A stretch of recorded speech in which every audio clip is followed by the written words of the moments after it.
What's up, guys? I'm Olivia. And I'm Kyle. And we're Drivin and Vibin. Today we're talking all about full-time RV living as a solo female traveler with Cass, so stay tuned. Welcome back to our channel, everyone. Thank you guys so much for joining us today. We are continuing our interviewing series with the fellow attendees at the Escapers Bash, and we just could not pass up this opportunity to check out Cass's super cool little base camp behind us and just talk about minimal living and traveling as a solo female. Yeah, so thank you so much for joining us today. Yeah, thank you for having me. So how long have you been traveling in this base camp, or full-time RV life in general? So the base camp, 6 months. I've been traveling solo for a year and a half. Oh, cool. Oh, cool. What were you in before the base camp? I have a mattress in the back of the 4Runner, and I would stay at Airbnbs during the week, and then camp out of the truck on the weekends. Cool. So this was like a little bit of an upgrade for you. This is upgrade, and this is roomy. Yes. That's awesome. All right. So. Well, this is fun because we've talked to a few other solo female travelers to kind of gain some insight on the experience on the road. Can you talk a little bit about your experience as a solo female traveler? Yeah, absolutely. So I've never had any issues. It's actually been a lot easier than I ever thought it would be. So escapers, the RV nomads, things like that, it's been great to actually meet people. Social media has been a huge thing to meet people as well. I thought that might be a little weird at first because people would see you're solo and then they'd reach out to you, and it hasn't been that way at all. Okay. So I've actually met up with some people that I've met on Instagram. You can kind of see who they are at that point too. Yeah. And then with this, meeting people, it's been great. So you get that social aspect, but then going out camping on public lands, things like that, I've never had an issue with anybody coming up to you, saying anything weird, anything like that. It's great. Everybody you meet on the road is just fantastic. That's awesome. They're there to have fun too. So yeah, it's been great. Yeah, we love to hear that, and that's basically the consensus we've gotten from most of the other solo RVers that we've interviewed as well. And so you do social media, you do Instagram, right? What's your handle if anyone wants to follow you there? My handle is Tales of Wanderlust, but it is TAILS because I have a dog and cat. Which are super cute, and they both hang out outside together, and it's like they're like the best friends, this dog and cat, and they're really cute. And they were parked next to us at Nomad Fest, so like River like barked at them constantly and was so excited, and just like River and her dog just like stared each other down, and we're like so far away, but you know. Let's talk a little bit about travel style. Do you tend to boondock, do RV parks, and how often do you move?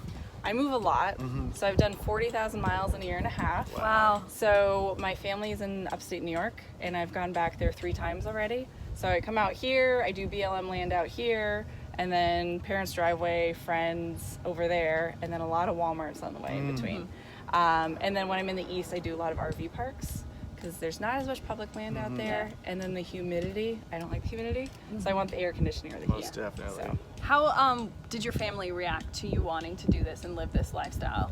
They thought I was crazy. So they thought I was absolutely crazy when I started living in the Airbnbs and the back of the truck. And so of course at first they were really nervous about it. Then they started running around telling everybody I was selectively homeless and seeing what people's reactions were. And then when I got this, they again thought I was crazy going AIRSTREAM for my first RV. But it's been great. My dad helped me renovate some of it, so he's seen how I can live in it. He understands a little bit more. And they're RVers too. So they understand it. They're just not full-time. So now they love it. Yeah. So what was your deciding factor? Why did you decide to go with the AIRSTREAM for your first RV? So actually, first time I saw the base camp, I hated it. I didn't think I could ever live in it. And then I just started making a list because I saw so many RVs, it's hard to decide. So I wanted a big kitchen. I wanted something that was easy for these guys to go in and out of. I wanted something easy to clean, so not too much stuff stuck inside. Something that could go off-road, so you could go to public lands, things like that. And when I started making this list, this was the only one that fit it. And lots of windows and air ventilation. So I went back to see this one. I was actually staying at an Airbnb in Idaho, and I was like, I'm sick of Airbnbs. So I went back to an AIRSTREAM dealer, saw this, and I bought it 2 days later. That's Very awesome. cool. I'm guessing it's grown on you since then. It has grown on me. I've actually seen the full-size AIRSTREAMs, and it's funny, without the back door for the ventilation, No. I don't know if I could do it. We toured one of these base camps when we were in California, and we loved how open it was. We loved that that back door swings open. Yes, So that was very cool choice. I think that it would be a very good rig to travel in. Yeah, Definitely. very cool. That was when we were kind of looking to get an idea of what we wanted to move into from the AIRSTREAM, and it didn't make sense for us just because we were trying to upsize a little bit and give ourselves a little bit more space. And it's probably about the same living space size as the AIRSTREAM, though, I would think. Yeah.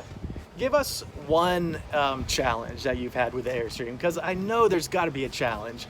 I love how beautiful they are, but Yes. let's hear some honest truth here. All right, I have a list. I'm probably not going to be able to think of all of them right. right now. So the biggest one, I'm having heat and hot water issues right now because of the way the wiring is in this.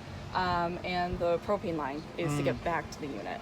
So I guess it's very finicky, it's very sensitive, and it's a very common base camp issue. All right. Oh, okay. So I've been without heat for about 2 weeks now, and Oh, no hot man. water. Oh my word. Yeah, so that was a disappointment on the AIRSTREAM. The countertops are kind of cheap countertops. You'd expect more from an AIRSTREAM, Yeah. but they'd be lightweight too. Most So like I already have a scratch in my countertop. You're like, oh come on, but that's about it. So have you checked out or looked at those AIRSTREAM nests, the ones that are fiberglass? Yes. Any thoughts about those? I don't like rear entry.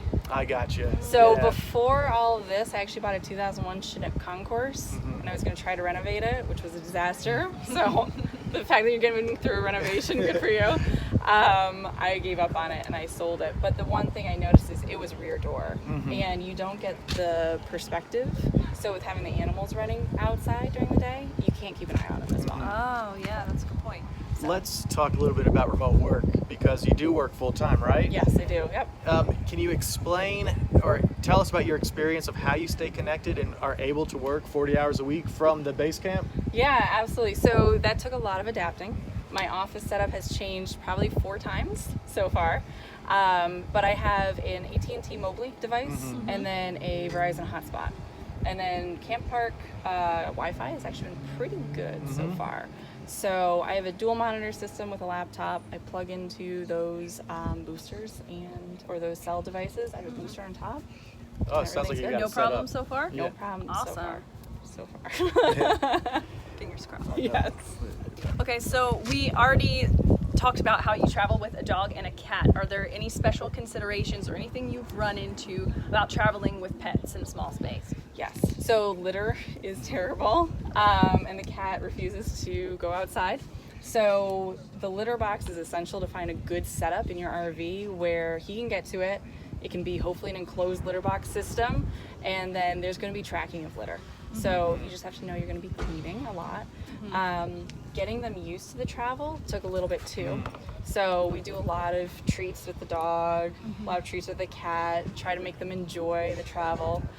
They know what a McDonald's drive-thru is. So if we pull up, they get grilled chicken. Oh, And okay. so it's like little things like that to keep them happy on the road. Come on, let's see if we can find some dog food.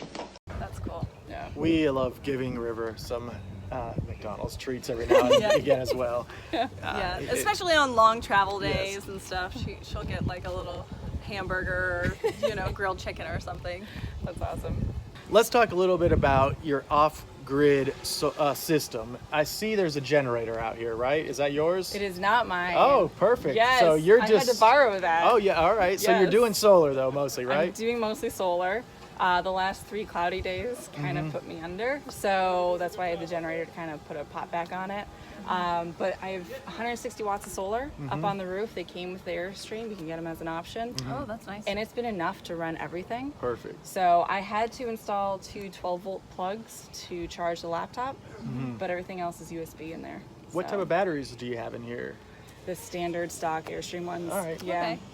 That's nice to know that it comes with that option and that it's enough. Like they come with it set up that like you don't have to worry about it you know, going under on sunny days and stuff. Yeah, and it's So- definitely on the list to upgrade, but it's enough to get started. Yeah, for sure. So I had a question about like community on the road. So you were at Nomad Fest, I know, and you're here at the Escapers Bash. Yep. Are these your first like community events, or do you like meet up with groups along the way? Like, how do you stay connected? These are my first like group events, so it's been great. I love it. I'm gonna start doing a lot more of these. Beforehand, it was a lot of going out to a brewery with a dog, being solo and taking a dog somewhere. A lot of people start conversations with you. Yeah. So we go to festivals by ourselves, hiking, breweries, things like that. And you just start talking to people. Yeah. But you don't make a relationship. So it's a great afternoon out. It's great Yeah. stories, but you're never going to see those people again. Yeah. So here it's great because you can actually meet friends. You can make that relationship, and you'll run into them again. Yes, that's all. That was like our biggest like kind of aha moment when we hit the road as our first Escapers Bash. Like, we didn't expect to find community out here, really. We just kind of expected to be by ourselves and, like you said, like make acquaintances here and there, but not really make any lasting friendships. And like, boy, were we wrong. Yes, totally. Because now like there's people here now that we've been friends with 4 years and have seen it every single convergence, and it's nice to have that like community out here and see each other so frequently. It turns into a small world, really. It does. Let's wrap it up with one thing that I'd like to touch on, and that is, from someone with the experience, what would you give a solo traveler as a piece of advice who might want to take that leap to full-time travel but hasn't done that yet? Or any traveler. Or any, don't worry and just do it. There's so many things out there that are going to tell you it's scary, it's not safe, and there's going to be everybody out there to tell you don't do it. You're a single girl, especially. It's unsafe. This world is crazy. It's not. There's so many good people out there, and especially in the travel community, everybody is there for the same reason. So get onto a Facebook group with people with like-minded travel motivations and really start building that network, and then just get out and do it. Give it a try. Take a weekend trip, you know. Definitely. I think that's great advice. Well, thank you for taking this time with us today. We've enjoyed getting to know you better. And we'll link Tales of Wanderlust's Instagram account in the comments below and in the description section. So make sure you give it a follow and follow along in the adventure. So thank you guys so much for watching today. Hopefully you enjoyed this video. If you have any questions or comments, please leave those down below, and we'll see you next time. Later on.